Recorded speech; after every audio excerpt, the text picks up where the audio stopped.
The world is a theater of shadows, and most men are merely puppets, dancing to the strings of a morality they did not create and do not understand.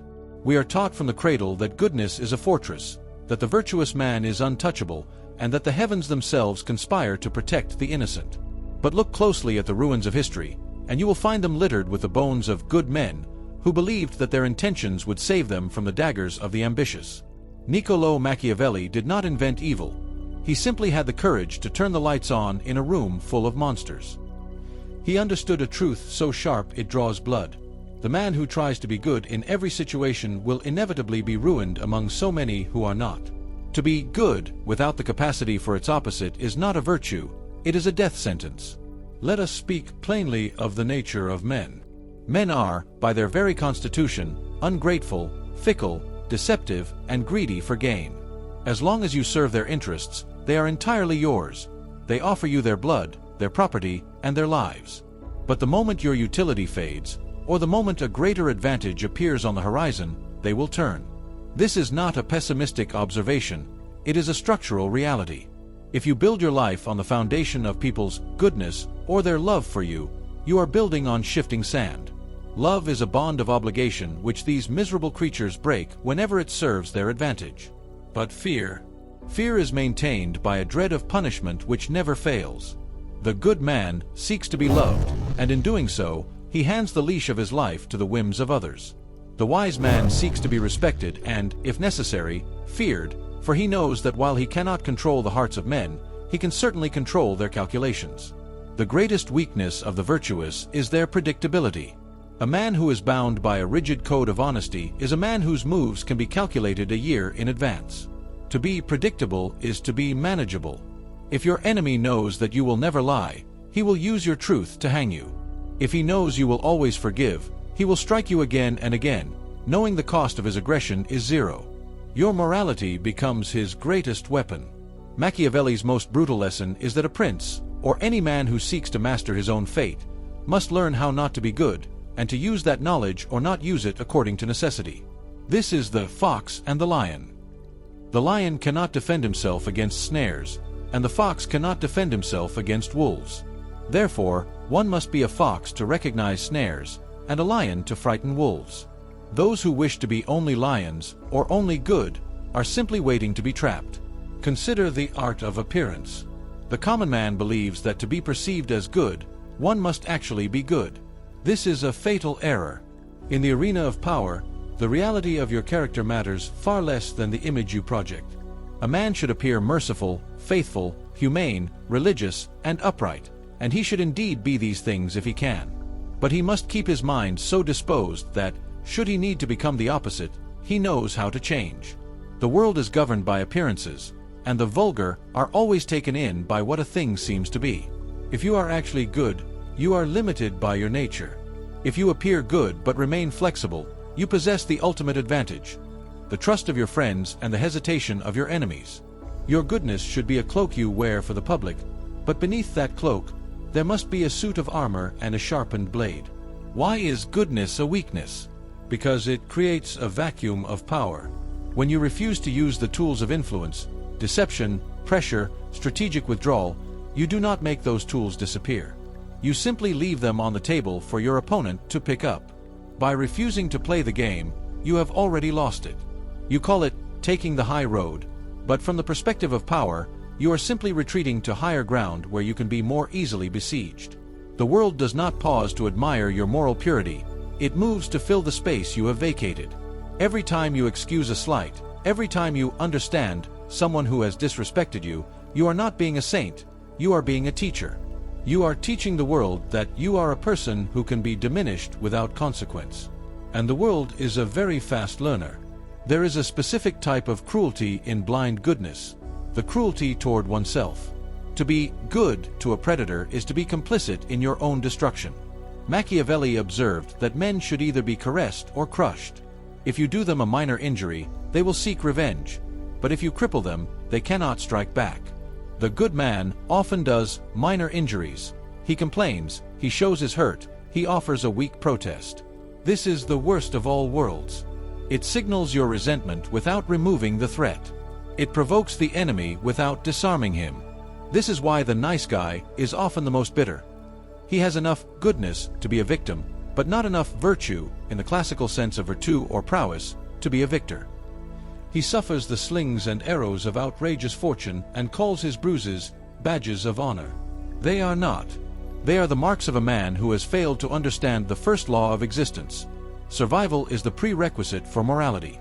We must also address the illusion of fairness. The good man believes that if he is fair to the world will be fair to him. This is the logic of a child.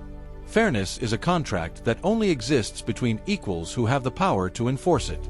Between the strong and the weak, there is no fairness. There is only what the one can impose and the other must endure.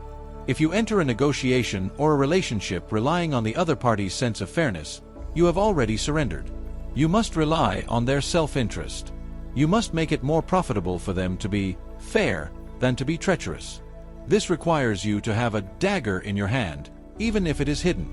Goodness without the threat of consequence is merely an invitation to be plundered. In the end, the man who is only good is a man who is incomplete. He is a half-man, a lion without claws or a fox without wit. He is a spectator in a world of actors. Machiavelli's brutal truth is that power is the only language the world truly speaks. You can use that power to do great things, to protect your family, to build a legacy, and to create order. But to do those things, you must first possess the power. And to possess it, you must be willing to walk through the mud without becoming the mud. You must learn to be not good, so that you can protect the things that are truly good. You must master the dark arts of influence so that you are never their victim. If you seek to build a legacy, you must first understand the fragile threads that bind men together. The good man believes in the sanctity of loyalty, as if it were a stone monument that stands forever once it is carved. But loyalty is not a monument. It is a living, breathing calculation. Men are loyal only as long as it is in their interest to be so. The moment a greater shadow falls over them, or a brighter gold glitters in the distance, their eternal devotion will vanish like mist in the morning sun. Machiavelli's cold wisdom is this: never rely on a man's gratitude, for gratitude is a burden that most men are eager to throw off. Rely instead on their necessity. A man who needs you will stay by your side far longer than a man who merely likes you. This brings us to the most debated question in the history of power. Is it better to be loved or feared? The good man instinctively reaches for love. He wants to be the benevolent leader, the kind friend, the understanding partner. He believes that if he gives enough, he will receive devotion in return. But love is a fickle emotion, a thin silk thread that snaps under the slightest pressure of self-interest. Fear, however, is a chain of iron. Fear is not about cruelty, it is about the certainty of consequence.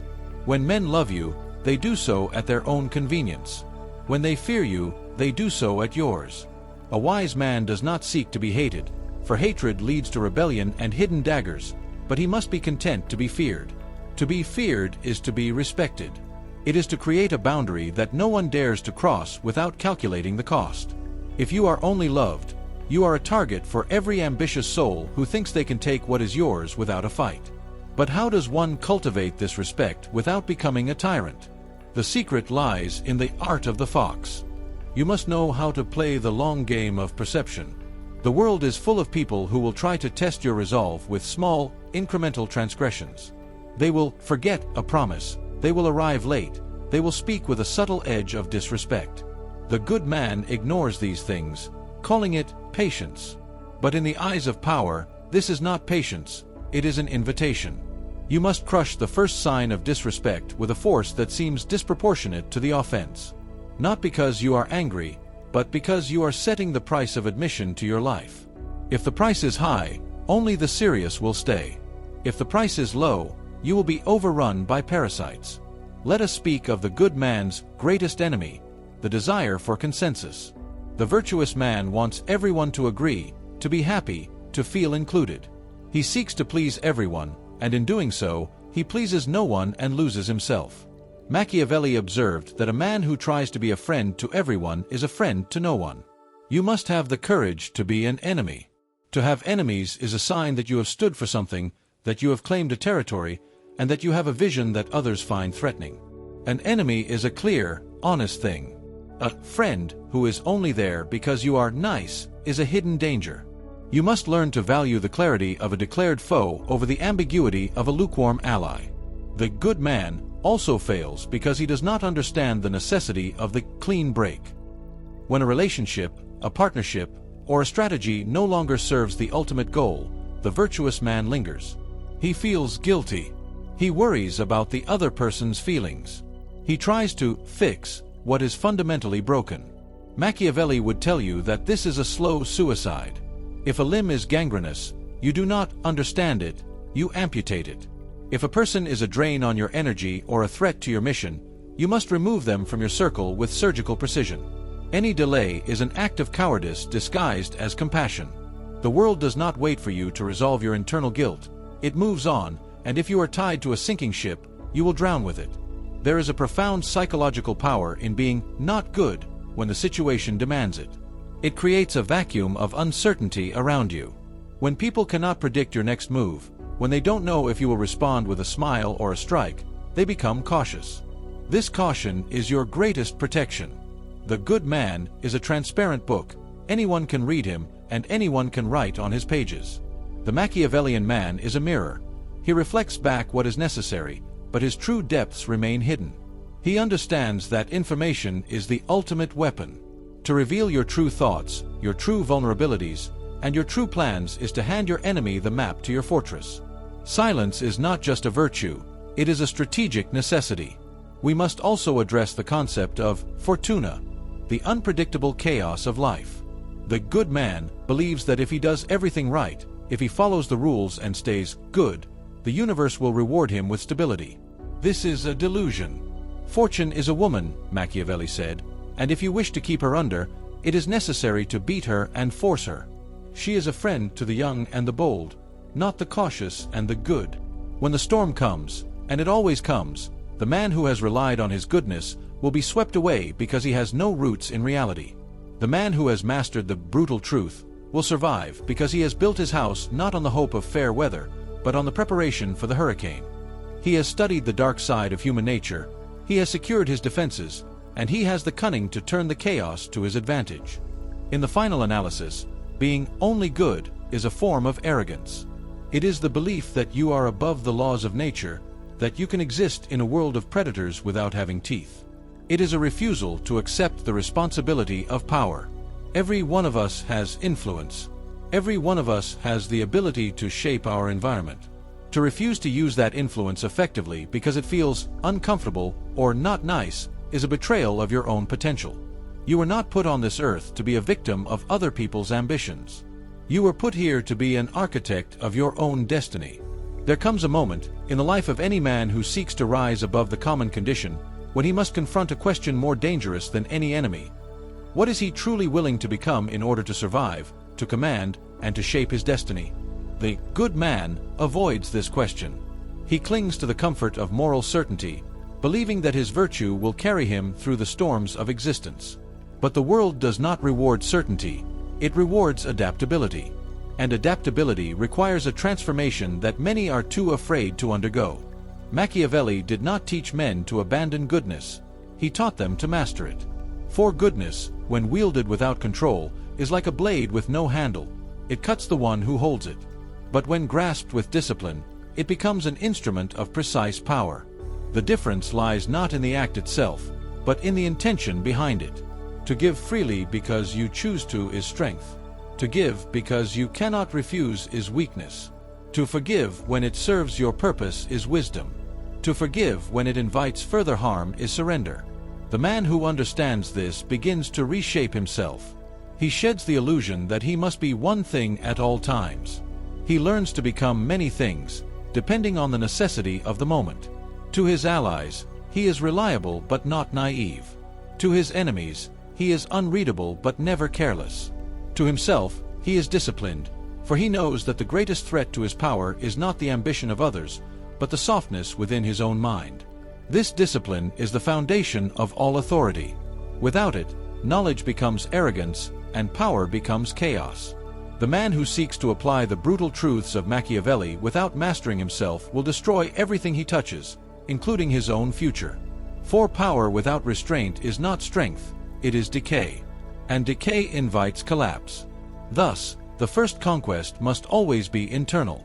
You must learn to observe your own impulses with the same cold clarity with which you observe the world. When you feel the urge to please, ask yourself, is this a decision or a reflex? When you hesitate to confront, ask yourself, is this wisdom or fear? When you trust too quickly, ask yourself, is this intuition or desperation? These questions are the tools with which you carve order out of your own chaos. From this inner order emerges a new kind of presence. It is not loud, nor is it desperate for recognition. It does not seek validation, for it no longer depends on it. This presence is felt before it is understood. Others sense that you are not easily moved, not easily persuaded, not easily broken. They begin to adjust themselves around you, not because you demand it, but because your very existence imposes a structure upon them. This is the paradox of power. The less you need from others, the more influence you gain over them. The good man is always in need. He needs approval, agreement, harmony. And because he needs these things, he becomes dependent on those who can grant or withhold them. The disciplined man needs nothing that cannot be taken away without his consent. And because he needs nothing, he cannot be controlled. From this independence comes clarity. You begin to see relationships not as emotional obligations, but as structures of exchange. You give where there is value. You withdraw where there is none. You invest where there is growth. You cut where there is decay. This is not cruelty. It is precision. It is the difference between a surgeon and a butcher. One cuts to preserve life. The other cuts without purpose. Machiavelli's wisdom, when properly understood, is not a philosophy of destruction. It is a philosophy of construction, of building a life that cannot be easily dismantled by the whims of others. It teaches you to design your environment in such a way that your position is secure, your influence is respected, and your vulnerability is minimized. But to do this, you must accept a final truth that many find unbearable. You cannot be everything to everyone. If you try, you will become nothing. The man who seeks universal approval sacrifices his uniqueness, his strength, and his direction. He becomes a reflection of others rather than a force of his own. And in doing so, he loses the very thing that could have made him powerful, his ability to stand apart. To stand apart is to risk isolation, to risk misunderstanding, to risk being called cold, distant, or even ruthless. But these are the costs of sovereignty. And sovereignty is the only state in which a man can truly act according to his will. The world will not grant you this sovereignty. It must be taken, not through force alone, but through clarity, discipline, and the strategic application of your will. You have now seen what most refuse to see. You have stepped beyond the illusion that goodness is protection. You understand that the world is not governed by intention, but by power, perception, and consequence. The question that remains is not whether this truth is comfortable. It is whether you are willing to live by it. Because once you see the game, you cannot return to ignorance. You will notice the subtle manipulations in conversation, the quiet tests of your boundaries, the moments where others probe to see how far they can go. And in those moments, you will face a choice: to remain as you were, or to act with awareness. To set a boundary where before you would have stayed silent. To withdraw where before you would have overextended. To speak with clarity where before you would have softened your words. These choices will feel unnatural at first. They will challenge the identity you have built around being good. But understand this: you are not becoming worse. You are becoming complete. The integration of strength and restraint is what defines a formidable mind. A mind that cannot be easily influenced. A mind that cannot be easily broken. A mind that understands both the light and the shadow, and is ruled by neither. This is the end of blind goodness, and the beginning of conscious power. If you found value in this perspective, make sure to like the video, share your thoughts in the comments, and subscribe to Perpetual Echoes for more explorations into the hidden structures of power, psychology, and human nature.